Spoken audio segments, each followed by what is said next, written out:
Welcome to Sweet Life Beat Life. We hope this video helps. You start by protecting yourself and the work area. Safety matters. Once you have gloves and goggles on, inspect the kettle, clean the filter, and confirm the lid and seals are snug. Pour paint steadily into the kettle, filling to about 3/4 to allow stirring and expansion. Make sure to use a funnel or spout to avoid splashes. You're doing this to prevent spills and ensure smooth mixing. A correctly loaded kettle reduces clogs and uneven flow during transfer. Now mix thoroughly to get a consistent color and texture. Use a paddle or mechanical stirrer for 1 to 3 minutes until no streaks remain. Once done, test the viscosity.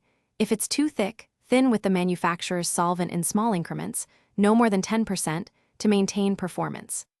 Next, set the kettle's output and run a short flow test at low speed, then increase gradually while watching for drips or air bubbles so you can dial in a steady, predictable delivery. To finish, purge the kettle by flushing with the recommended cleaner right away. This prevents hardening and makes later use easier. Transfer leftover paint back into its original can, seal tightly, and label with date and color. Once stored, clean the kettle's filter and nozzle thoroughly.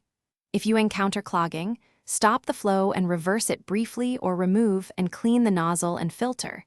This clears blockages without damaging the pump. Make sure to inspect seals before the next. Thanks for watching. Consider subscribing if we helped you.